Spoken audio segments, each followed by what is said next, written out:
இன்னைக்கு கிளாஸில் நம்ம என்ன பார்க்க போகிறோம் அப்படின்னா பர்சன்டேஜ் அண்ட் ப்ராஃபிட் அண்ட் லாஸில் இருக்க ப்ராப்ளம்ஸை எப்படி சால்வ் பண்ணுறதுன்னு பார்க்க போகிறோம். ஓகேவா?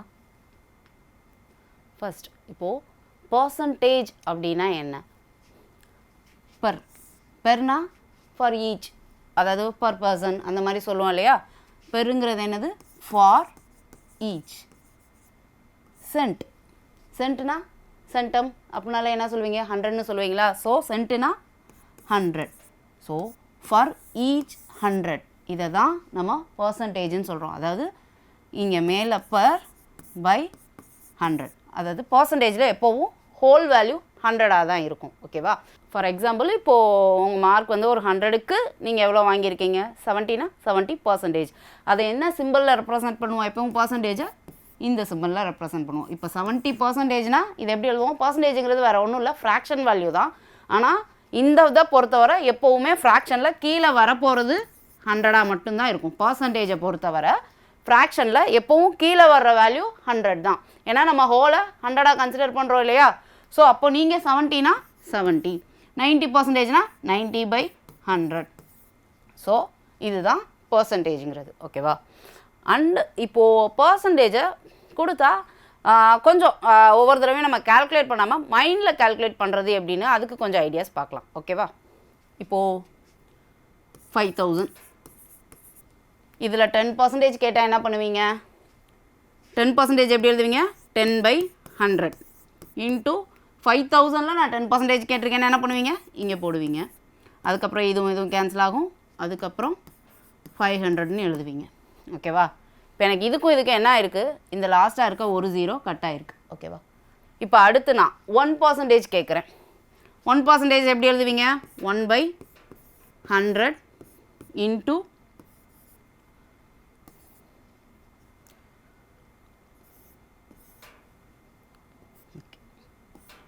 இப்போ என்ன ஆயிருக்கு? எனக்கு 15 கிடச்சிருக்கு. ஓகேவா? இப்போ என்ன ஆயிருக்கு? எனக்கு அகெயின் ஒரு 0 கட் ஆகிருக்கு. ஓகேவா? அப்போது எனக்கு 10% வேணுங்கிறப்போ அப்போ நான் டேரெக்டாக என்ன பண்ணலாம்? லாஸ்ட்லேருந்து ஒரு நம்பரை இப்போ 0 இருந்தால் கட் பண்ணிடலாம். இதுவே இப்போது 555ன்னு இருக்குதுன்னா இப்போது நீங்கள் அந்த லாஸ்ட் நம்பரை கட் பண்ணக்கூடாது. அதை 555.5ன்னு எழுதணும். பாயிண்ட் வச்சுக்கணும். புரியுதா? 10% கேட்டால் ஒரு நம்பர், 1%னா அப்போ எத்தனை 0? 2 இது தள்ளி வருது இந்த சைட். ஸோ இதுவே அப்போது இங்கே 1%னா 55.55. புரியுதா? நம்பராக இருந்தால் பாயிண்ட் வைக்கணும், 0வாக இருந்தால் கட் பண்ணிக்கலாம். ஓகேவா? இது 100ன்றது 5000. ஓகேவா? அப்போது அது 10 ஆகிறப்ப என்ன ஆகுது? இங்கே ஒரு 0 எனக்கு கட் ஆகுதா? அப்போது இங்கேயும் ஒரு 0 கட் ஆகி அது 500ன்னு ஆகுமா? அடுத்து அது 1 ஆகிறப்போ இங்கே ஒரு 0 கட் ஆகுதா? 1 ஆகிறப்போ இந்த 0 கட் ஆகுதா? அப்போ இங்கேயும் ஒன்று கட் ஆகி எனக்கு அது 15 வருது. ஓகேவா? இது எதுக்காக சொல்கிறேன்னா ஒவ்வொரு தடவையும் இந்த மாதிரி எழுதி கால்குலேட் பண்ண வேணாம்ல. நீங்கள் மைண்டில் பார்த்தோன்னே ஒரு நம்பரை கொடுத்தா அதுலேருந்து 10% என்னன்னு கேட்டால் பார்த்த உடனே சொல்லணும். இதுவே நம்பர் எல்லாமே நம்பராக இருந்தால் பாயிண்ட் வச்சுக்கணும். ஒரு இதுனா ஒரு 0 குறையுதுன்னா ஒரு பாயிண்ட் இங்கிட்டு தள்ளி வரணும். 2 0வுமே குறையுதுன்னா 2 இது தள்ளி வரணும். ஓகேவா? அதே போல் இப்போது 25%ன்னு எடுத்துக்கலாம். 25/100ன்னு எழுதுவோமா? இப்போ இதை 5 டேபிளில் கேன்சல் பண்ணேன்னா 520, அகெயின் கேன்சல் பண்ணால் 1/4. அப்போது ஏதோ ஒரு நம்பர் கொடுத்து 25% கேட்டாங்கன்னா நீங்கள் டேரெக்டாக இப்போ 500 கொடுத்துருக்கேன். கொடுத்துட்டு இதில் எனக்கு நான் 25% எவ்வளோன்னு கேட்குறேன். அப்போ என்ன பண்ணலாம் அப்படின்னா ஒவ்வொரு தடவையும் நம்ம 25/100 இன்ட்டு 500 இந்த மாதிரி கேன்சல் பண்ணி வேல்யூ கண்டுபிடிக்கிறதுக்கு பதிலாக என்ன பண்ணிடலாம்? டேரெக்டாக 4ஆல் டிவைட் 25% என்ன 1/4ன்னு சொன்னோமா? அப்போ 25/100க்கு பதிலாக இந்த இடத்துல நான் 1/4ன்னு எழுதிக்கலாம். அப்போது நான் டேரெக்டாக 4ஆல் டிவைட் பண்ணாலே எந்த ஒரு நம்பர் கொடுத்து அதோட 25% கேட்டாங்கன்னா நான் டேரெக்டாக 4ஆல் டிவைட் பண்ணாலே எனக்கு 25% கிடச்சிரும். இதுவே 15 அப்போ என்ன? 50ங்கிறது பாதி. அப்போ என்ன பண்ணணும்?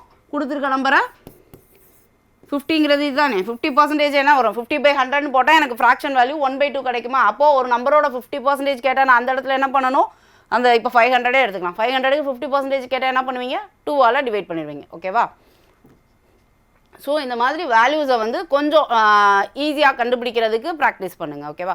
ஒவ்வொரு தடவையும் இந்த மாதிரி எழுதி பண்ணாமல் 25 ஓகே. அப்போ நான் இதுக்கு 4ஆல் டிவைட் பண்ணாலே எனக்கு 25% கிடச்சிரும். 50%, ஓகே, எனக்கு 1/2, அப்போது 2ஆல் டிவைட் பண்ணலாம். இப்போ 75 என்ன அர்த்தம்? 75/100 என்ன மீனிங்? சேம் 25 அடித்தா இது 3, இது 4.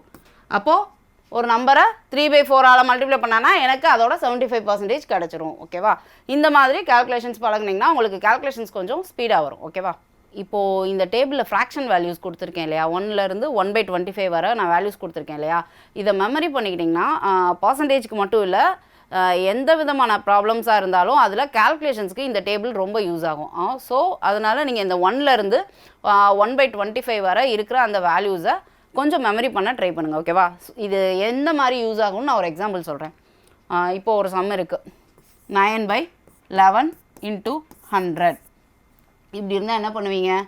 900 கண்டுபிடிச்சி அதுக்கப்புறம் இதை டிவைட் பண்ணி அதுக்கப்புறமா வேல்யூ போடுவீங்க. இதுக்கு பதிலாக இப்போ அந்த ஃப்ராக்ஷன் டேபிள் நீங்கள் படிச்சிருந்தீங்கன்னா அதில் 100/11ஓட வேல்யூ என்னென்னா 9.09 இருக்கும். ஓகேவா? இப்போது எனக்கு 100/11ஓட வேல்யூ தெரிஞ்சிருச்சு. மேலே என்ன இருக்குது? 9 மட்டும் இருக்கா? அப்போது இந்த வேல்யூவா, இந்த 900/11 அர்த்தம் இங்கே மேலே 9 மல்டிப்ளை ஆகிருக்கு. அப்போது இந்த வேல்யூ கூட, அதாவது இந்த 9.09 கூட டைரெக்டாக நான் 9 மல்டிப்ளை பண்ணாலே எனக்கு ஆன்சர் கிடச்சிரும். ஓகேவா? 900/11 டிவைட் பண்ணி போடுறத விட இந்த மாதிரி வேல்யூஸ் ஞாபகம் இருந்துச்சுன்னா 100/11க்கு என்ன 9.09 போட்டுடலாம். ஆனால் ஸோ இப்போது இங்கே 9க்கு பதிலாக 3 இருந்தால் என்ன பண்ணும்? இந்த வேல்யூவை 3 கூட மல்டிப்ளை பண்ணிக்கணும். 5 இருந்தால் 5 கூட. ஸோ இந்த மாதிரி பண்ணுறது உங்களுக்கு கால்குலேஷன்ஸை கொஞ்சம் கம்மி பண்ணும், ஸ்பீடாக பண்ணுறதுக்கு ஹெல்ப் பண்ணும். ஸோ அதுக்காக தான் அந்த டேபிள் வேல்யூவை மெமரி பண்ண சொல்கிறேன். ஓகேவா? இப்போது நம்ம ப்ராப்ளம்ஸ்குள்ளே போகலாம். பர்சன்டேஜில் வந்து ஃபஸ்ட்டு வந்து due to an increase of 20% in the price of eggs, 2 eggs less are available for ₹24. அதாவது என்ன கொடுத்துருக்காங்கன்னா எக்ஸோட ப்ரைஸ் எவ்வளோ இன்க்ரீஸ் ஆகிருக்கு? 20% இன்க்ரீஸ் ஆகிருக்குன்னு கொடுத்துட்டாங்க. அதனால் இப்போ விலை கூடினா என்ன ஆகும்? நம்ம பொருள் வாங்குகிற அளவு குறையும் இல்லையா? அப்போது நீங்கள் 24 ரூபாய்க்கு வாங்கின அளவை விட இப்போது 24 ரூபாய்க்கு கம்மியாக தானே கிடைக்கும் உங்களுக்கு, ஏன்னா பொருளோட விலை கூடி இருக்குது. ஸோ இங்கே என்ன கேட்குறாங்க? the present rate of eggs per dozen is, அதாவது இப்போது ப்ரெசன்ட் ரேட்டில் பெர் டசன் எவ்வளோன்னு கேட்குறாங்க. அதுதான் நம்ம கண்டுபிடிக்கணும். ஸோ இங்கே நம்மளுக்கு எக்கோட ப்ரைஸ் எதுவுமே கொடுக்கல. நம்மலாம் என்ன பண்ணலாம்? அப்படி வேல்யூ தெரியலன்னா நம்ம என்ன பண்ணுவோம்? இப்போது எக்கோட ஃபஸ்ட்டு இருந்த ப்ரைஸ் என்ன? 10xன்னு எடுத்துக்கலாம். எதுக்காக நான் 10xன்னு எடுக்கிறேன்னா எனக்கு பர்சன்டேஜ்க்கு அந்த மாதிரி வேல்யூஸ் கால்குலேட் பண்ணுறதுக்கு கொஞ்சம் ஈஸியாக இருக்கும். அதனால நான் 10xன்னு எடுத்துக்கிறேன். அப்போது எவ்வளோ பர்சன்டேஜ் ரேட் கூடி இருக்குது? 20% கூடி இருக்குது. 10ல் 10% எவ்வளோ? 10ல் 10% எவ்வளோ? எந்த ஒரு நம்பராக இருந்தாலும் பர்சன்டேஜ் கண்டுபிடிக்கிறப்போ ஒரு இது தள்ளுவோம் இல்லையா? 10%னா ஒரு இது தள்ளுவோம், 1%னா 2 இது தள்ளுவோம் இல்லையா? அப்போது இங்கே 10% எனக்கு என்ன கிடைக்கும்? 1ன்னு கிடைக்கும். அப்போ 20% என்ன கிடைக்கும்? 10% 1னா 20% வேணும்னா இதை இன்ட்டு 2 பண்ணிக்கலாமா? 10% 1. ஸோ 20% வேணும்னா இந்த வேல்யூவை இன்ட்டு 2 பண்ணிக்கிறேன். அப்போது 20%னா எவ்வளோ கூடி இருக்குது? எனக்கு 2 கூடி இருக்குது. அப்போது இப்போ இருக்க ப்ரெசன்ட் ரேட் ஆஃப் எக்கோட ப்ரெசன்ட் ரேட் என்னதுன்னா 12x. புரியுதா? 10x ஏன் எடுத்துக்கிட்டேன்னு எனக்கு அப்போ ரவுண்டாக 2ன்னு ஒரு வேல்யூ இன்க்ரீஸ் ஆகும், பாயிண்டில் இல்லாமல். நான் டெசிமலில் வேணாம் அப்படின்னு யோசிக்கிறனால நான் இந்த மாதிரி 10xன்னு எடுத்துக்கிறேன். ஸோ இதை 100xன்னு எடுத்துக்கலாம், வெறும் எக்ஸ்ன்னு எடுத்துக்கலாம். எக்ஸ்ன்னு எடுத்துக்கிட்டிங்கன்னா அங்கே வந்து உங்களுக்கு 1.2xன்னு வரும் இந்த இடத்துல. ஸோ நான் அந்த மாதிரி பாயிண்ட் அவாய்ட் பண்ணுறதுக்காக நான் 10xன்னு எடுத்துக்கிட்டேன். 100 கூட எடுத்துக்கலாம், என்ன வேணாலும் எடுத்துக்கலாம். ஸோ இப்போ எனக்கு நான் ஃபிக்ஸ் பண்ணியிருக்கேன் 10xன்னு ஒரு ரேட் எடுத்துக்கிறேன். அப்படி இருக்கப்போ ப்ரெசன்ட் ரேட் என்ன இருக்கும்? 12xாக இருக்கும். ஏன்னா 20% கூடிட்டுனா 10ல் 20% எவ்வளவு? 2. அப்போது அது இன்க்ரீஸ் ஆகிருக்கு, 12x ஆகிருக்குது இப்போது ப்ரைஸு. அப்போது 24 ரூபாய்க்கு எவ்வளோ வாங்கியிருப்பீங்க?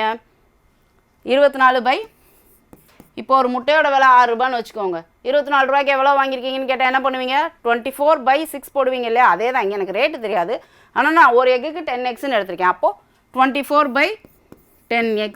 இது இருந்த ரேட்டுக்கு எவ்வளோ முட்டை கிடைக்கும் அப்படின்னு. அடுத்து இப்போ இருக்க ரேட்டுக்கு 24 ரூபீஸ்க்கு எவ்வளோ கிடைக்கும் அப்படிங்கிறது இது ரெண்டுக்கு இருக்க டிஃப்ரென்ஸ் எவ்வளோ இப்போ லெஸ்ஸாக கிடைக்குது? 2 முட்டை. ஸோ அப்போ இது ரெண்டையும் மைனஸ் பண்ணால் எனக்கு என்ன கிடைக்கும்? Equal to 2. புரியுதா என்ன பண்ணுறோன்னு? இது வந்து ஃபஸ்ட்டு கிடைக்கிற முட்டையோட அளவு, இது ரேட்டு கூடினதுக்கப்புறம் கிடைக்கிற முட்டையோட அளவு. ஓகேவா? இந்த 2 முட்டையோட எண்ணிக்கைக்கும் இருக்க டிஃப்ரென்ஸ் தான் 2ன்னு கொஸ்டினில் கொடுத்துருக்காங்க. ஸோ இப்போது இந்த ஈக்குவேஷன் ஃபார்ம் பண்ணுறது வரைக்கும் தான் கஷ்டம், இதுக்கப்புறம் ரொம்ப ஈஸியாக பண்ணிடலாம். இப்போ என்ன பண்ணுவோம்? கீழே ஃப்ராக்ஷன். அப்போது இங்கே சேமாக இல்லைனா எல்சிஎம் எடுப்போம் இல்லையா? 10க்கும் 12க்கும் எடுத்தால் எக்ஸ் ரெண்டுலேயுமே இருக்கனால எக்ஸ் அப்படியே போட்டுடலாம். அப்போது 10க்கு 12க்கும் நான் எல்சிஎம் எடுத்தால் எனக்கு 16 கிடைக்கும். அப்போ நான் இது 60 ஆனால் என்ன பண்ணும் 6ஆல் மல்டிப்ளை பண்ணும். நான் ரெண்டுலேயுமே 24 இருக்கனால நான் 24 அப்படியே வச்சுட்டு 24 × 6ன்னு எழுதிக்கிறேன். ஏன்னா கீழே 60 ஆகிறப்போ இதை 6ஆல் மல்டிப்ளை பண்ணுறேன்னா மேலேயும் பண்ணணும் இல்லையா? அதே போல் இங்கே 12 எப்போ 5ஆல் பண்ணால் அப்போ நான் மேலேயும் 12 பண்ணணும் இல்லையா? 24 × 5 மல்டிப்ளை பண்ணி வேல்யூ எழுதாமல் நான் அப்படியே வச்சுக்கிறேன். ஏன்னா எனக்கு கால்குலேஷன்ஸுக்கு கொஞ்சம் ஈஸியாக இருக்கும் இந்த மாதிரி எடுத்துக்கிட்டா. ஸோ இதெல்லாம் நீங்கள் ப்ராக்டிஸ் பண்ணுறப்போ எந்த இடத்துல மல்டிப்ளை பண்ணி போடணும், எந்த இடத்துல அப்படியே வச்சுக்கலான்றதெல்லாம் உங்களுக்கு கண்டிப்பாக புரிய ஆரம்பிச்சிடும். இப்போது இது ரெண்டுலேயும் நான் 24 காமனாக எடுத்துடுறேன். இங்கேயும் 24 இங்கே இருக்குது இல்லையா? அதுக்காக தான் நான் 24 அப்படியே வச்சுக்கிட்டேன். 6 - 5/60x = 2. இப்போ எனக்கு தேவை எக்ஸ் வேல்யூ தான். அப்போ நான் இந்த எக்ஸ் அங்கே கொண்டு போகிறேன். ஈக்குவல்ட்டுக்கு அந்த பக்கம் போகிறப்போ எக்ஸ் என்ன ஆகும்? இங்கே டிவிஷனில் இருக்குன்னா அங்கே மல்டிப்ளிகேஷன் மேலே வந்துடும். இங்கே இருக்க 2 மல்டிப்ளிகேஷனில் இருக்குன்னா இங்கே வரப்போ டிவிஷனில் வந்துடும். ஸோ இப்போ அதை 12 டேபிளில் கேன்சல் பண்ணேன்னா எனக்கு என்ன கிடைக்கும்? 2 5 இது 6 - 5 1. அப்போது 2/10 = x. இப்போ எனக்கு என்ன கிடச்சிருச்சு? எக்ஸோட வேல்யூ 2/10ன்னு கிடச்சிருச்சு. அப்போது நான் என்னென்னு எடுத்திருக்கேன்? எக்ஸை 10xன்னு எடுத்திருக்கேன் இல்லையா? அப்போ எனக்கு எக்ஸோட ரேட் வேணும்னா இந்த எக்ஸோட வேல்யூவை இங்கே சப்ஸ்டியூட் பண்ணால் தான் எனக்கு கிடைக்கும். ஏன்னா எக்ஸ் வேல்யூ தான் நான் ஃபைண்ட் பண்ணியிருக்கேன். இதை முட்டையோட ரேட்டுன்னு எடுத்துடக்கூடாது. நான் முட்டையோட ரேட்டு என்னென்னு எடுத்திருக்கேன்? 10xன்னு எடுத்திருக்கேன். அப்போது இந்த இடத்துல நான் சப்ஸ்டியூட் பண்ணும். அப்போது 10x என்னது எனக்கு கிடச்சிருக்கு? 2/10. அப்போ கேன்சல் பண்ணால் என்ன கிடைக்குது? 2. அப்போது பழைய எக்கோட ரேட் என்ன? அதாவது கூடுறதுக்கு முன்னாடி இருந்த ரேட் என்ன? 2. ஓகேவா? அப்போது இப்போ ப்ரெசண்ட்டில் என்ன இருக்குது? ரேட் கூடி இருக்குது. அப்போது என்னென்னு நம்ம இப்போ கண்டுபிடிக்கலாம். இப்போது நம்ம பழைய எக்ஸ் என்னன்னு கிடச்சிச்சு நம்மளுக்கு? எக்ஸ் வந்து 2/10ன்னு கிடச்சிச்சு. அதை இங்கே சப்ஸ்டியூட் பண்ணி எனக்கு எக்கோட ரேட்டு 2 rupeesன்னு கிடச்சிருச்சு. இப்போது ஹோல் வேல்யூவே 2 100% 2. அப்போ 10% வேணும்னா என்ன பண்ணணும்? ஒரு பாயிண்ட் தள்ளி வைப்பேன், 0.2ன்னு வைப்பேன். ஓகேவா?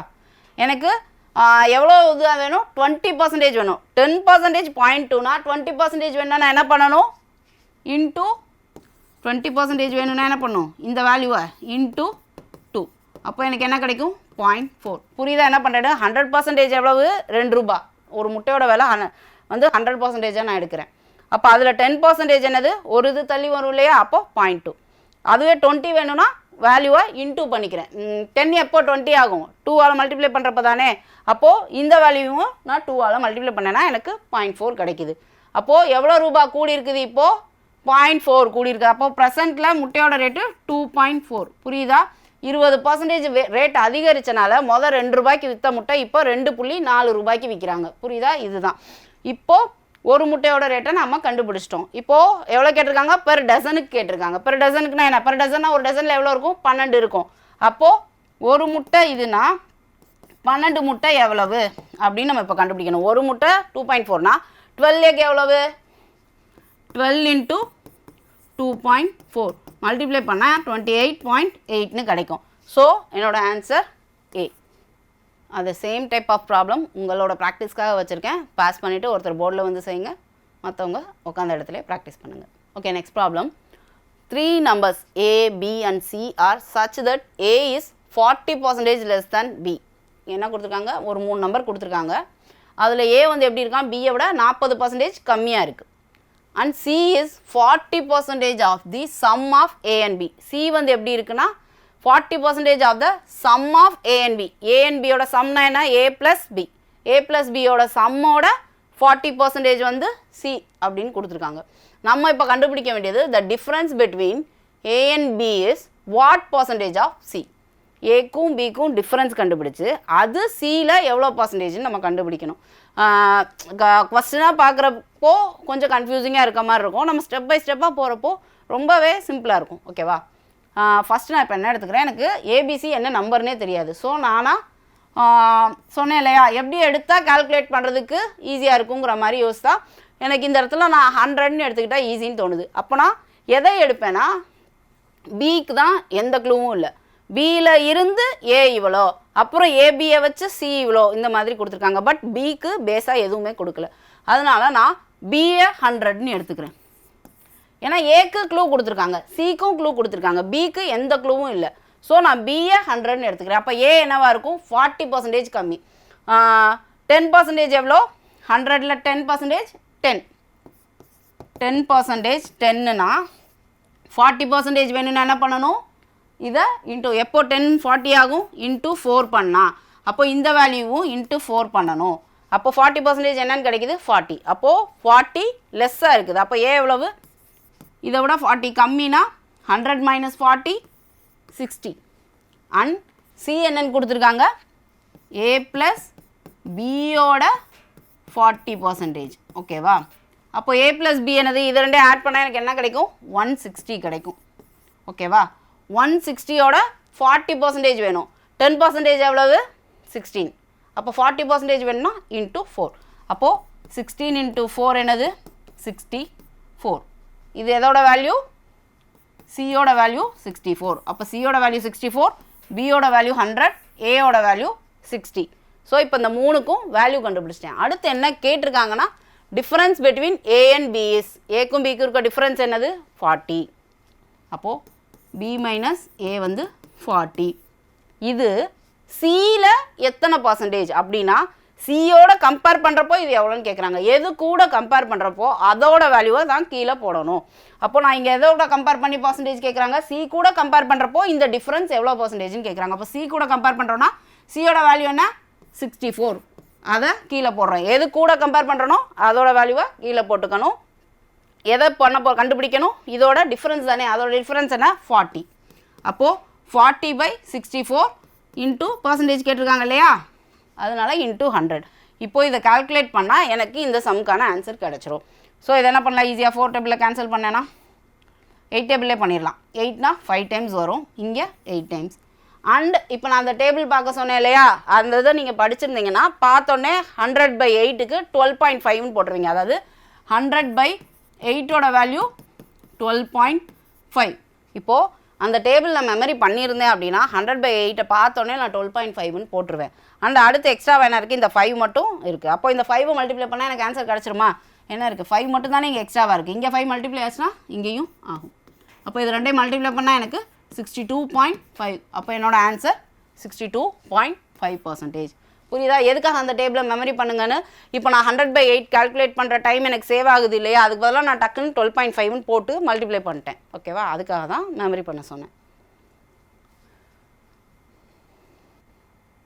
Okay, next problem. The population of a village is 5000. அதாவது ஒரு வில்லேஜோட பாப்புலேஷன் வந்து 5000ன்னு கொடுத்துருக்காங்க. ஓகேவா?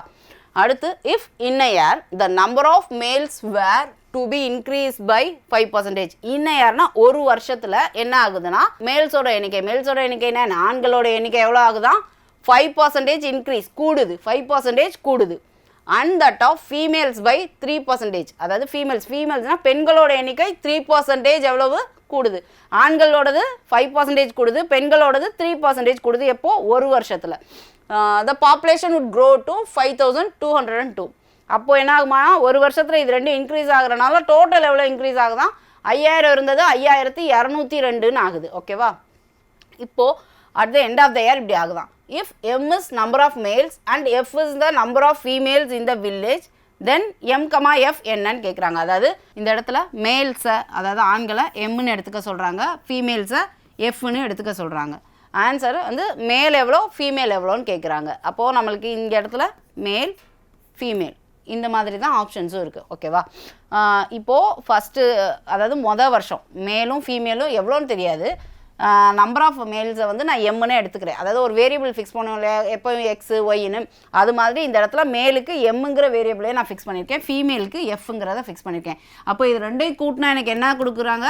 5000ன்னு கொடுத்துருக்காங்க. ஓகேவா? முன்னாடி ஃபஸ்ட் இயரில் எவ்வளோ இருந்திருக்குன்னு.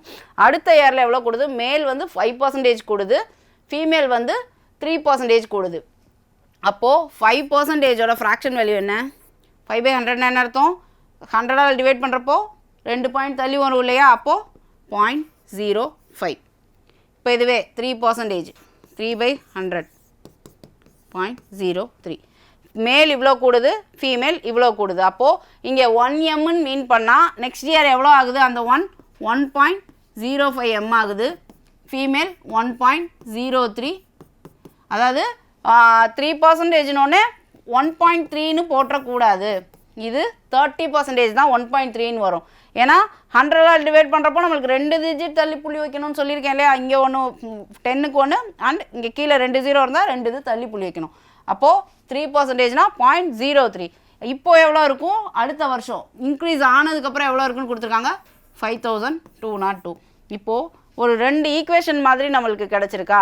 இப்போது இந்த 2 ஈக்குவேஷனை சால்வ் பண்ணியும் இந்த ஆன்சர் கொண்டு வரலாம். அதை நீங்கள் ட்ரை பண்ணி பாருங்கள். நான் ஆன்சர்லேருந்து போகிறது எப்படி அப்படிங்கிறத உங்களுக்கு இப்போ சொல்லித்தரேன். நீங்கள் நார்மலாக எப்போ ஈக்குவேஷன் சால்வ் பண்ணுவீங்க இல்லையா, அந்த மாதிரி இதை சால்வ் பண்ணி இந்த ஆன்சர் கிடைக்குதான்னு செக் பண்ணி பாருங்கள். ஆன்சர்லேருந்து போகிறதுக்கு எப்படின்னா, இது எப்படி இருந்த வருஷத்து. அப்போது இது எல்லாத்தையும் ஆட் பண்ணால் 5000 வருதான்னு பார்த்துக்கோங்க. ஏன்னா ஃபஸ்ட்டு இதோட டோட்டல் 5000ல் கண்டிப்பாக எல்லாமே 5000 வரும். ஸோ இதிலேருந்து எதையும் எலிமினேட் பண்ண முடியாது. அடுத்த ஆப்ஷன், இப்போது அடுத்த வருஷம் 5% கூடுது இல்லையா. அப்போ இதில் 5% கூடுனா எவ்வளோ இருக்கும், 1% எவ்வளவு, 10%னா 1 தள்ளணும், 1%னா 2 0 தள்ளனா 1% 13 கிடைக்குது. அப்போது இன்ட்டு 5 பண்ணிக்கோங்க. இதுக்கு 10% 20 கிடைக்கும். அப்போ இன்ட்டு 3 பண்ணால் இது ரெண்டையும் ஆட் பண்ணால் எனக்கு 202 எவ்வளோ கூடி இருக்குது, 202 கூடி இருக்கா, அது கிடைக்குமான்னு பார்க்கணும். இப்போது யூனிட் டிஜிட் மெத்தட் பற்றி யோசிக்கலாம். யூனிட் டிஜிட் படி பார்த்தா இதில் லாஸ்ட் டிஜிட் என்ன, 0. அப்போது இதுக்கு எது கூட மல்டிப்ளை பண்ணாலும் எனக்கு லாஸ்ட் டிஜிட் 0. இதுக்கு என்ன வரும், 0. அப்போ இதோட லாஸ்ட் டிஜிட்டும் 0. அப்போ இது ரெண்டையும் ஆட் பண்ணால் எனக்கு 2 கிடைக்குமா, கிடைக்காது. ஸோ இந்த ஆப்ஷனை நான் எலிமினேட் பண்ணிடலாம். அதே போல் இதில் 10% எவ்வளவு, 28. இது 1% வந்து 28, இது 22. அதே போல் மேல் எவ்வளோ கூடுறாங்க, 5% ஆகுது. எதுக்காக 5 மல்டிப்ளை பண்ணுறேன்னா, 1% 28னா 5% வேணால் என்ன பண்ணும், 5ஆல் மல்டிப்ளை பண்ணும் இல்லையா, அதுக்காக தான்.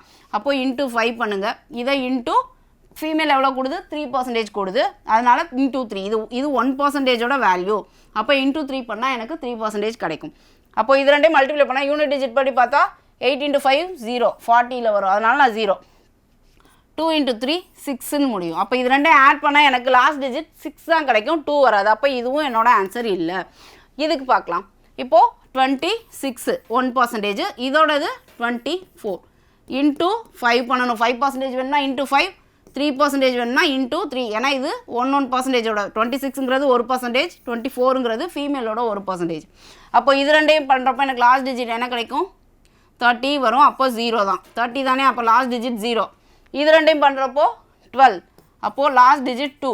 ஸோ இந்த இடத்துல லாஸ்ட் டிஜிட் 0, இது 2 வரனால இது ரெண்டையும் ஆட் பண்ணால் எனக்கு லாஸ்ட் டிஜிட் 2 வரதுக்கு சான்ஸ் இருக்குது. அப்போது இதை ஃபுல்லாக ட்ரை பண்ணி பார்க்கலாம். 26 × 5 பண்ணால் 130. 24 × 3 72. ஸோ இது ரெண்டையும் ஆட் பண்ணால் எனக்கு 202 கிடச்சிருச்சு. அப்போது இதுதான் என்னோட ஆன்சர். ஸோ அந்த ஈக்குவேஷன் மாதிரி போட்டு சால்வ் பண்ண தெரியல, இல்லை இந்த சம்மை எப்படி அப்ரோச் பண்ணணும்னே தெரியலனா கூட பரவாயில்ல, ஆப்ஷன்லேருந்து நீங்கள் இந்த மாதிரி யோசிக்கலாம். அதாவது தனித்தனியாக கொடுத்துட்டாங்க. அப்போ இதில் 5ஐயும் இதில் 3%ஐயும் கண்டுபிடிச்சு ஆட் பண்ணால் 202 வருதான்னு செக் பண்ண போகிறோம். அவ்வளோதான். ஸோ எனக்கு இந்த சி ஆப்ஷன் வந்துருச்சு. ஓகே, இப்போது இந்த சம்மில் if the price of a product is first decreased by 25% and then increased by 20%, then what is the percentage change in the price? அதாவது என்ன கொடுத்துருக்காங்க, ஒரு price of a product வந்து ஃபஸ்ட்டு 25% குறையுது, அடுத்து எவ்வளோ ஆகுது, 20% இன்க்ரீஸ் ஆகுது. இப்போது என்ன கேட்டிருக்காங்க, what is the percentage change in the price. நம்மளை என்ன கண்டுபிடிக்க சொல்லி கேட்டிருக்காங்கன்னா, அந்த விலையில் இருக்க பர்சன்டேஜ் சேஞ்ச் என்ன அப்படின்னு சொல்லி கேட்குறாங்க. இப்போது அதாவது குறையுது, அதுக்கப்புறம் கூடுது இல்லையா, ஃபைனலாக என்ன சேஞ்ச் இருக்குன்றதை கேட்குறாங்க. இப்போது 25 குறைஞ்சிருக்கு, திரும்ப 20 கூடுதுன்னா அப்போது டிஃப்ரென்ஸ் எவ்வளோ பர்சன்டேஜ், 5%ன்னு போட்டுடலாமா. அதாவது இங்கே 25 என்ன ஆகுது, சப்ராக்ட் ஆகுது, அடுத்து இன்க்ரீஸ் ஆகுது 20. ஸோ இது ரெண்டையும் அப்படியே டேரெக்டாக பார்த்து 5% டிஃப்ரென்ஸ்ன்னு போட்டுடலாமா. அப்படி போட்டால் தப்பு. ஏன்னா இங்கே வந்து இப்போ ஃபார் எக்ஸாம்பிள் 100ன்னு எடுத்துக்கலாம், வழக்கம் போல் 100 நான் எடுத்துக்கிறேன். ஒரு 100 ரூபா அந்த பொருளோட விலை. என்ன ஆகுது, 25 ரூபா டிக்ரீஸ் ஆகுது. அப்போ 25% என்ன சொன்னேன், 100 எந்த நம்பருக்கு 25% கேட்டாலும் 4ஆல் டிவைட் பண்ணணும்னு சொன்னேன் இல்லையா.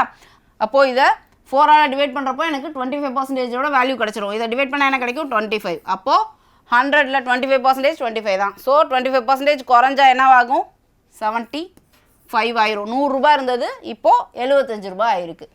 இப்போ என்ன பண்ணுறாங்க? இன்க்ரீஸ் இன் 20%, இன்க்ரீஸ்டு பை 20%, அதாவது 20% கூடுது. அப்போ 20% எதில் கூடும்? இப்போ இருக்கிற ப்ரைஸில் 20% கூடும், இதில் கூடாது. புரியுதா? மொதல் இருந்ததுக்கு பேஸ் வேல்யூ என்னவா எடுத்துக்கிட்டோம்? 100 எடுத்துக்கிட்டேன். இந்த 25 வந்து இந்த 100லேருந்து குறைஞ்சிச்சு. அடுத்து இப்போ 75ல் 20 கூடுது. ரெண்டோட பேஸ் வேல்யூவும் டிஃப்ரெண்ட்டாக இருக்கப்போ பர்சன்டேஜை நம்ம டேரெக்டாக ஆடோ சப்ராக்டோ பண்ணக்கூடாது. புரியுதா? பேஸ் வேல்யூ இங்கே மாறுது இல்லையா? இந்த இதுக்கு 100, இந்த இதுக்கு 75. ஸோ பேஸ் வேல்யூ மாறுறப்போ நீங்கள் பர்சன்டேஜை டேரெக்டாக சப்ராக்டோ இல்லை ஆடோ பண்ணக்கூடாது. அப்போது இதில் 20%, இதில் 10% என்ன சொன்னேன்? ஒரு பாயிண்ட் தள்ளி வைப்போம். 10% 7.5. அப்போ 20 வேணும்னா இன்ட்டு 2 பண்ணுவீங்க. 10% 7.5, இது கூட இன்ட்டு 2 பண்ணால் 7.5 இன்ட்டு 2 என்னது? 15. ஸோ 15 75 கூட ஆட் ஆச்சுன்னா என்ன கிடைக்கும்? 19 கிடைக்கும். அப்போது எனக்கு என்ன இப்போ பர்சன்டேஜ் டிஃப்ரென்ஸ் என்ன? முதல் 100 ரூபாய் இருந்தது, அப்புறம் 75 ஆச்சு, அப்புறம் 90 ஆச்சு. இப்போ பர்சன்டேஜ் டிஃப்ரென்ஸ் என்ன? 10. புரியுதா? ஸோ ஃபஸ்ட் என்ன கிடச்சிச்சு? டேரெக்டாக பார்த்தா 5%ன்னு கிடச்சிச்சு. ஆனால் ஆக்சுவல் டிஃப்ரென்ஸ் என்னது? 10%. ஓகேவா? ஸோ என்னோட answer 10. Okay, next problem. A candidate scoring 25% marks in an examination fails by 30 marks. அதாவது அவன் எக்ஸாமில் 25% மார்க் வாங்கியிருக்கான், ஆனால் 30 மார்க் பாஸ் மார்க்கை விட, இப்போ நம்மளுக்கு பாஸ் மார்க் வந்து 70ன்னு வச்சுக்கலாம், அவன் பாஸ் மார்க்கை விட 30 மார்க் கம்மியாக வாங்கியிருக்கானா, அவன் 40 தான் வாங்கியிருக்கான். ஓகேவா? அந்த மாதிரி எடுத்துக்கணும். ஸோ அவன் 25% வாங்கியிருக்கான், ஆனால் அந்த 25% வந்து பாஸ் மார்க்கை விட 30 கம்மி. அடுத்து while another candidate who scores 50% marks and get 20 marks more than the pass mark, more than those required to pass. அதாவது இவன் 50% வாங்கியிருக்கான், இவன் எப்படி இருக்கான்னா பாஸ் பண்ணுறதுக்கு தேவையான மார்க்கை விட 20 எக்ஸ்ட்ரா. அப்போ 70 மார்க் பாஸ் மார்க்னா 90 மார்க் இவன் எடுத்திருக்கான்னு அர்த்தம். ஓகேவா? என்ன கேட்டிருக்காங்கன்னா அந்த பாஸ் பர்சன்டேஜ், அதாவது பாஸ் மார்க்கோட பர்சன்டேஜ் என்னன்னு கேட்டிருக்காங்க, நம்மளை கண்டுபிடிக்க சொல்லி. இப்போது இப்படி வச்சுக்கலாம். டோட்டல் மார்க் என்னது? 100% எப்போவும். ஓகேவா? இது 0ல் இருக்கும். இந்த ஃபஸ்ட்டு பாயிண்ட் 25 எடுத்திருக்கான் ஒருத்தன், இன்னொருத்தன் 50%. இது ரெண்டுக்கும் நடுவில் தானே அந்த பாஸ் மார்க் இருக்குது. எக்ஸு தான் பாஸ் பண்ணுறதுக்கான மார்க்கு. 100ங்கிறது டோட்டல் மார்க்கு, எக்ஸுங்கிறது பாஸ் பண்ணுறதுக்கு தேவையான மார்க்கு. இப்போ இவன் 25% எடுத்திருக்கான். இது இதை விட எவ்வளோ கம்மி இருக்குது? 30 மார்க் கம்மியாக இருக்குது. இந்த 50% இதை விட எவ்வளோ கூட இருக்குது? இந்த பாஸ் மார்க்கை விட 20 கூட இருக்குது. ஸோ அப்போ இதுக்கும் நடுவில் இருக்க இந்த டிஃப்ரென்ஸ் எவ்வளோ? 50. இந்த இடத்துல பர்சன்டேஜை நம்ம டைரெக்டாக சப்ராக்ட் பண்ணி இந்த 25% தான் இந்த 50ன்னு எடுத்துக்கலாமா, எடுத்துக்க கூடாதான்? எடுத்துக்கலாம். ஏன்னா இங்கே நம்மளுக்கு டோட்டல் வேல்யூ என்ன? 100%. இந்த டோட்டல் மார்க் சேம் தானே, இந்த பேஸ் வேல்யூ சேம் தான், டோட்டல் மார்க் சேம். அந்த டோட்டல் மார்க்கில் 25%, இவன் டோட்டல் மார்க்கில் 50%. ஸோ இங்கே பேஸ் வேல்யூ சேமாக இருக்குது. அப்போ நம்ம இந்த பர்சன்டேஜை டைரெக்டாக ஆடோ சப்ராக்டோ பண்ணிக்கலாம். ஸோ அப்போ இந்த 25க்கும் 50க்கும் இருக்க பர்சன்டேஜ் டிஃப்ரென்ஸ் எவ்வளோ? 25%. Mark difference 50. அப்போ இந்த 25% தான் 50 மார்க்குன்னு நம்ம எடுத்துக்கிறோம். புரியுதா? இப்போ 25% 50னா 100% வேணும்னா என்ன பண்ணலாம்?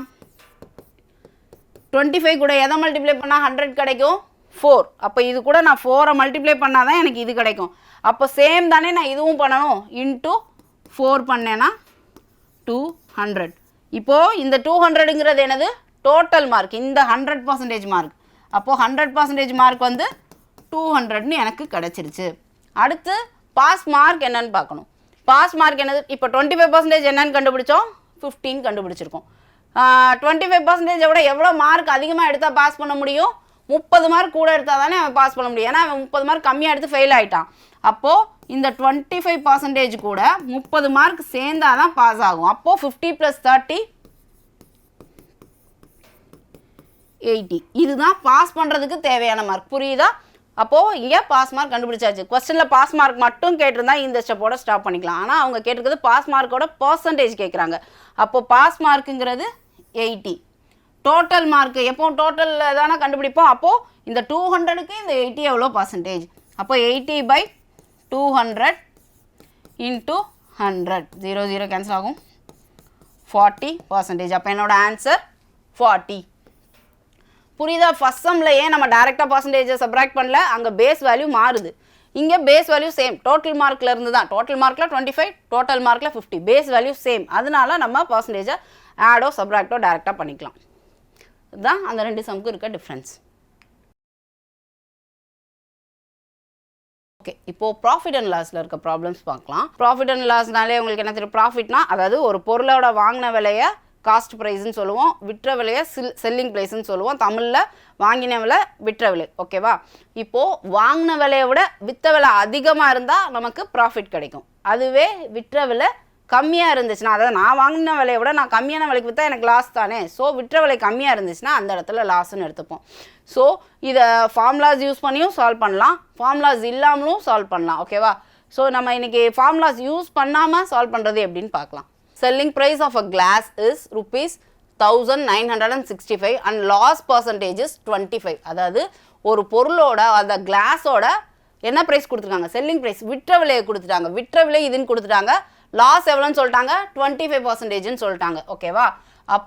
இப்போது நம்ம சொல்லி பார்த்துருக்கோம் இல்லையா, எப்போவுமே ப்ராஃபிட் அண்ட் லாஸை பொறுத்தவரை சிபி காஸ்ட் ப்ரைஸை 100%ன்னு வச்சுப்போம், செல்லிங் ப்ரைஸை இதை பொறுத்து ஃபிக்ஸ் பண்ணிப்போம். இப்போ இந்த சம்மில் செல்லிங் ப்ரைஸ் அப்போ என்ன? லாஸ் 25 ஆயிருக்கு.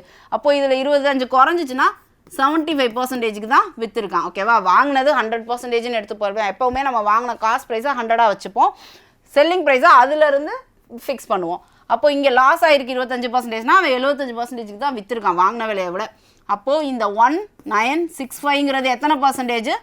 75%. அது என்ன பர்சன்டேஜோ அதை தான் கீழே போடணும். இப்போ எனக்கு காஸ்ட் ப்ரைஸ் வேணும்னா காஸ்ட் ப்ரைஸ் எவ்வளோ? 100%. அப்போ நான் இன்ட்டு 100 பண்ணுறேன்.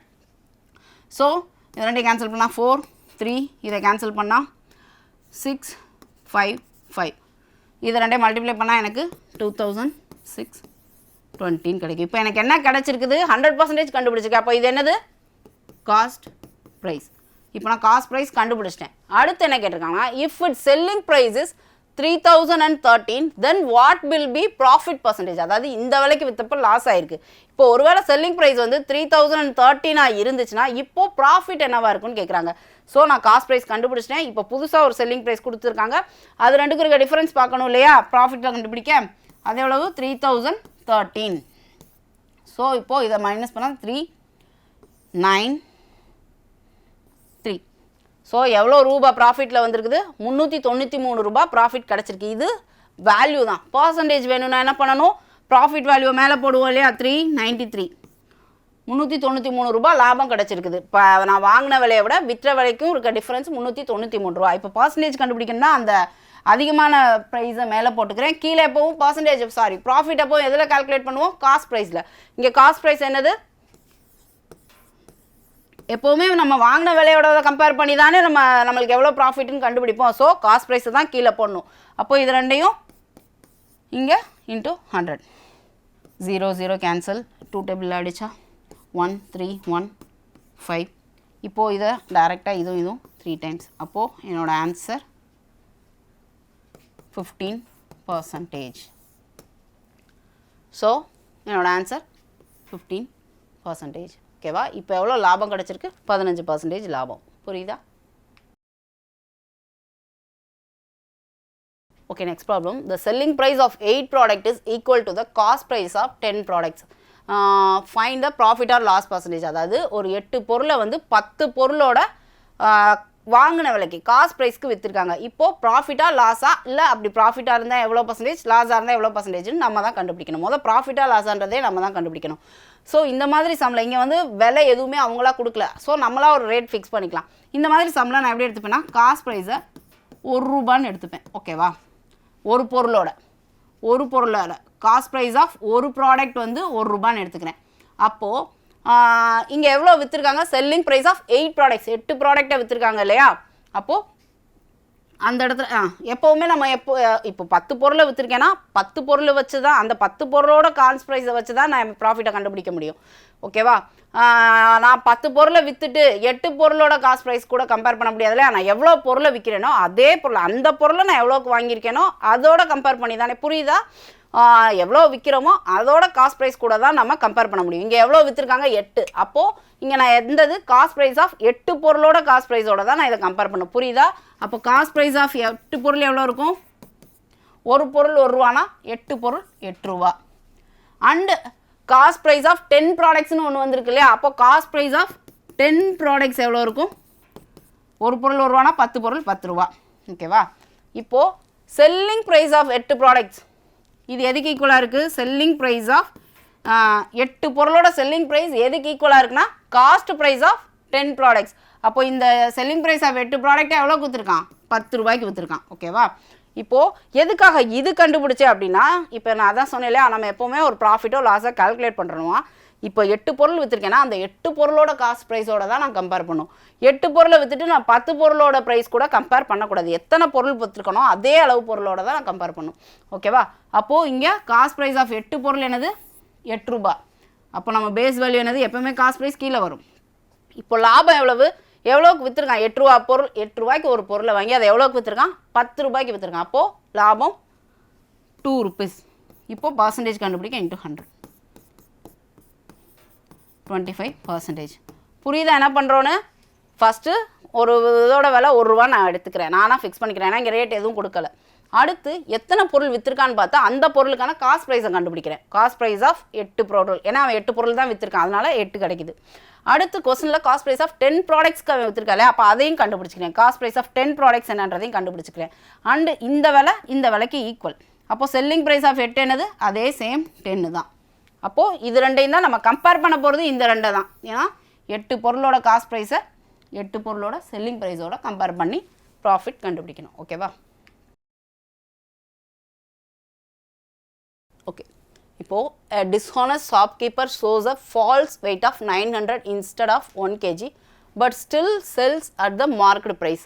அதாவது அவன் என்ன பண்ணுறான்னா 1 கிலோக்கு பதிலாக 900 கிராம் தான் கொடுக்குறான். அதாவது 1000 கிராம் கொடுக்குறதுக்கு பதிலாக 900 கிராம் 100 கிராமாக அவன் ஏமாத்துறான். ஆனால் சேம் அவனோட காஸ்ட் ப்ரைஸ் என்னவோ அந்த விலைக்கே கொடுத்துட்றான். ஏன்னா அவன் தான் பொருளை கம்மி பண்ணுறான் இல்லையா? ஸோ எனிவே அவனுக்கு ப்ராஃபிட் இருக்கும். அப்போது இந்த இடத்துலையும் ப்ரைஸ் கொடுக்கல. நானா இப்போ 1 kgனா என்ன? 1000 கிராம். இதை நான் 1000 rupeesன்னு எடுத்துக்கிறேன், ஏன்னா எனக்கு கால்குலேஷன்ஸ்க்கு ஈஸியாக இருக்கும். அப்போது இங்கே அவன் வந்து எவ்வளோ கொடுக்குறான்? 900 தான் அவன் சேல் பண்ணுறான். ஓகேவா? அப்போது 900 எவ்வளோ பண்ணுறான்? செல்லிங் ப்ரைஸ் ஆஃப் அவன் விற்கிறது 900 கிராம் தான். ஆனால் 900 கிராமை என்ன ரேட்டுக்கு விற்கிறான்? 1 கிலோவோட காஸ்ட் ப்ரைஸ்க்கு விற்கிறான். 1 கிலோவோட காஸ்ட் ப்ரைஸ் என்னது? 1000. அப்போது இதை 1000 ரூபாய்க்கு அவன் விற்கிறான். புரியுதா? அவன் அளவை குறைச்சிட்டு ஆனால் 1 கிலோவோட ரேட்டுக்கே விற்றுறான். 1000 கிராமோட ரேட் என்ன? 1000. அந்த ரேட்டுக்கே விற்றுறான். 900 கிராமை அவன் 1000 ரூபாய்க்கு விற்றுறான். ஆனால் இப்போ நம்ம அவன் விற்றுருக்கிறது எவ்வளோ? 900 கிராம் தானே கொடுத்துருக்கான். அப்போ 900 கிராமோட காஸ்ட் ப்ரைஸோட தானே கம்பேர் பண்ணோம். அப்போ காஸ்ட் ப்ரைஸ் ஆஃப் 900 கிராம் என்ன? ஒரு கிலோ 1000னா 900 கிராம் 900. ஓகேவா? அதாவது 1000 கிராம் 1000 ரூபான்னு எடுத்திருக்கேன். அப்போ 900 கிராம் 900 தானே. ஸோ இப்போ எனக்கு அவன் எவ்வளோ விற்றுருக்கான்? 900 கிராம் தான் விற்றுருக்கான். அப்போ 900 கிராமோட காஸ்ட் ப்ரைஸோட தான் நான் கம்பேர் பண்ணோம். அப்போ காஸ்ட் ப்ரைஸ் எப்போ எங்கே வந்துடும்? கீழே வந்துடும். அவன் விற்றது எவ்வளோ? 1000க்கு விற்றுருக்கான். அப்போது ப்ராஃபிட் வேணும்னா 1000 மைனஸ், அதாவது selling price minus cost price பண்ணுவீங்க இல்லையா? ஓகேவா? இன்ட்டு 100. இப்போ என்ன ஒரு மேலே 100/900 இன்ட்டு 100. ஸோ 0 0 கேன்சல் ஆகிடும். இப்போ அந்த ஃப்ராக்ஷன் டேபிள் படிச்சிருந்தீங்கன்னா 100/9 பார்த்த உடனே 11.1111ன்னு போட்டுடலாம் ஆன்சர். ஓகேவா? அந்த டேபிள் நீங்கள் படிச்சிருந்தீங்கன்னா, அப்படி இல்லாட்டி நீங்கள் டிவைட் பண்ணி கண்டுபிடிக்கணும். ஓகேவா? ஸோ இதோட answer. Okay okay next problem. If Sohan while selling 2 goats at the same price, அதாவது 2 கோட்டை சேம் ப்ரைஸ்க்கு விற்கிறான். அதாவது 2 கோட்டோட செல்லிங் ப்ரைஸும் இங்கே same. Makes a profit of 10% on 1 goat and suffers a loss of 10% on the other goat. ஓகேவா? அதாவது ஒரு இதில் அவனுக்கு 10% ப்ராஃபிட் கிடைக்கிது, ஒரு இதில் அவனுக்கு 10% லாஸ் கிடைக்கிது. ஓவராலாக என்ன நடந்திருக்கும் அப்படிங்கிறதா நம்மளோட கொஸ்டின். ஓகேவா? Profit 10 loss 10. ஸோ 0, ப்ராஃபிட்டும் இல்லை லாஸும் இல்லை அப்படின்னு சொல்லிடக்கூடாது. இங்கே செல்லிங் ப்ரைஸ் தான் சேமாக இருக்குது. ஸோ அப்போ என்ன பண்ணலாம்? இப்போ நான் என்ன பண்ணுறேன்? செல்லிங் ப்ரைஸை 100xன்னு எடுத்துக்கிறேன். ஓகேவா? அப்போ நான் 100xன்னு எடுத்துக்கிட்டேன்னா ஃபஸ்ட் ப்ராடக்ட் என்ன விற்றுருக்கான்? 10% ப்ராஃபிட்டில் விற்றுருக்கான். அப்போ அது காஸ்ட் ப்ரைஸை விட 10 கூடனா 110/100 இருக்கும். இதுதான் இந்த 100x செல்லிங் ப்ரைஸ். ஓகேவா, இதுதானே செல்லிங் ப்ரைஸ் ஃபஸ்ட்டு ப்ராடக்ட்டுக்கு. இது ப்ராஃபிட்னால 110. இதுவே 10% லாஸ்னால் காஸ்ட் ப்ரைஸை விட அது 90 ஆகிருக்கும். அப்போ 90/100, ஏன்னா 10% லாஸ்னால் 90 ஆகும் இல்லையா செல்லிங் ப்ரைஸ், அதனால் 90/100 இன்ட்டு காஸ்ட் ப்ரைஸ் தான் இந்த இதோட செல்லிங் ப்ரைஸ். ஏன்னா ரெண்டுலேயுமே செல்லிங் ப்ரைஸ் ஈக்குவல். ஓகேவா, ரெண்டுலேயுமே செல்லிங் ப்ரைஸ் ஈக்குவல். அப்போது இதுதான் காஸ்ட் ப்ரைஸ். அப்போ இதுலேருந்து எனக்கு காஸ்ட் ப்ரைஸ் வேணும்னா என்ன பண்ணலாம்? CP = 100x/110 into 100. இந்த இடம் என்னாகும்? 100x/90 into 100. ஓகேவா, இது ரெண்டாவது ப்ராடக்டோட காஸ்ட் ப்ரைஸ். ரெண்டோட காஸ்ட் ப்ரைஸ் தெரியும், ரெண்டோட செல்லிங் ப்ரைஸ் 100x. அப்போது ஒரு ப்ராடக்ட் 100xனா ரெண்டோட செல்லிங் ப்ரைஸ் என்னது? 200x. ரெண்டு ப்ராடக்ட்டுக்கு செல்லிங் ப்ரைஸ் 200x. இந்த ரெண்டு ப்ராடக்டோட காஸ்ட் ப்ரைஸ் வேணும்னா இப்போ இதை கேன்சல் பண்ணிட்டா எனக்கு என்ன கிடைக்கும்? 1000x/11, இது 1000x/9 கிடைக்கும். இது இந்த ரெண்டு பொருளோட காஸ்ட் ப்ரைஸ். அப்போ இது ரெண்டையும் ஆட் பண்ணால் எனக்கு என்ன கிடைக்கும்? டேரெக்டாக நான் ஆட் பண்ண முடியுமா? இங்கே 11 இருக்குது, இங்கே 9 இருக்குது. அப்போது நான் எல்சிஎம் எடுத்தால் எனக்கு என்ன வரும்? 99ன்னு வரும் 11க்கும் இதுக்கும். அப்போது இங்கே 11 இருக்கப்போ மேலே நான் 9 ஆட் பண்ணுவேன். அப்போ 9000ன்னு வரும், இது 11000ன்னு கிடைக்கும். ஓகேவா, அப்போ இது 20,000/99. இது என்னது? ரெண்டு பொருளோட காஸ்ட் ப்ரைஸ் 20,000/99. ஒரு பொருள், ரெண்டு பொருளோட செல்லிங் ப்ரைஸ் வந்து 200x. சாரி, எக்ஸ் இங்கே வரும், எக்ஸ். ஓகேவா, இப்போது இதில் பார்த்தோன்னே டக்குன்னு நம்மளுக்கு எது கூட எது கம்மின்னு கண்டுபிடிக்க தெரியலையா? ஏன்னா இது ரவுண்ட் நம்பராக இருக்குது, இது ஃப்ராக்ஷனாக இருக்குது. ஃபார் எக்ஸாம்பிள் இப்போது 200 இதை வச்சுக்கோங்க. இப்போது இதை 100, இப்போ 99 விட்டுருங்க, 100ஆல் டிவைட் பண்ணால் 200 கிடைக்கும். இப்போ 50ஆல் பண்ணிங்கன்னா 400 கிடைக்கும். அப்போ 50ன்றப்போ கீழே இருக்க வேல்யூ குறைஞ்சிருக்கு. 100 இருக்கப்போ 200 கிடச்சிச்சு, 50 கிடைக்கிறப்போ 400 ஆகுது. அப்போ கீழே இருக்க வேல்யூ குறைய குறைய உங்களுக்கு வேல்யூ கூட தான் செய்யும், உங்களுக்கு கிடைக்கிற ஆன்சர் கூடும்.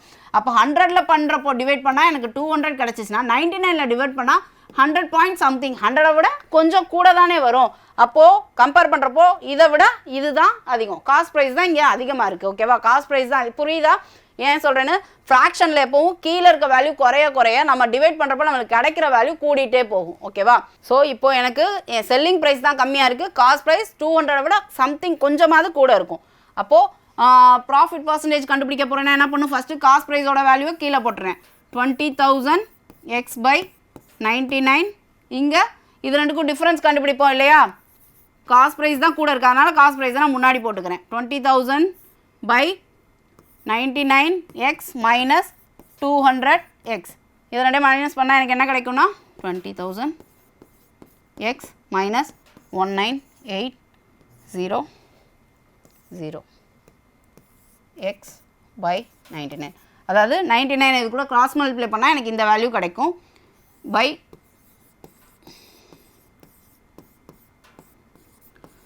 இது காஸ்ட் ப்ரைஸோட வேல்யூ.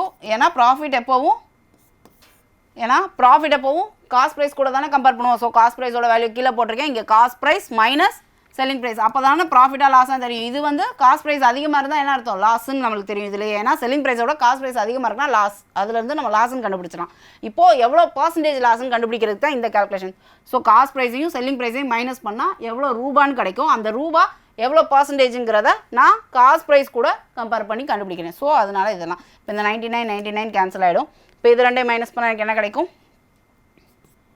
200x/, கண்டுபிடிக்க வேண்டியது பர்சன்டேஜ். அப்போது இங்கே இன்டூ 100 வரும்.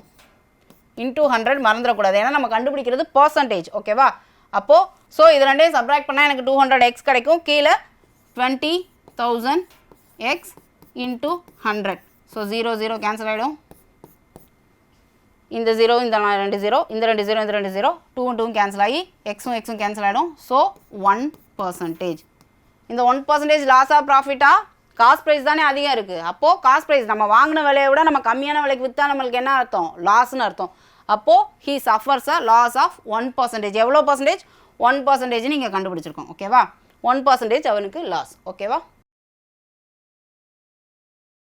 ஸோ இன்னைக்கு கிளாஸில் வந்து நம்ம பர்சன்டேஜ் அண்ட் ப்ராஃபிட் அனாலிசிஸில் இருக்க ப்ராப்ளம்ஸை எப்படி அப்ரோச் பண்ணுறதுன்னு பார்த்தோம். ஒரு ப்ராப்ளம் உங்களோட ப்ராக்டிஸ்க்காக வச்சுருக்கோம். அதையும் நீங்கள் ட்ரை பண்ணி பாருங்கள். இன்னைக்கு கிளாஸ் உங்களுக்கு யூஸ்ஃபுல்லாக இருந்திருக்கும்னு நினைக்கிறேன். நெக்ஸ்ட் கிளாஸில் மீட் பண்ணலாம். தேங்க்யூ.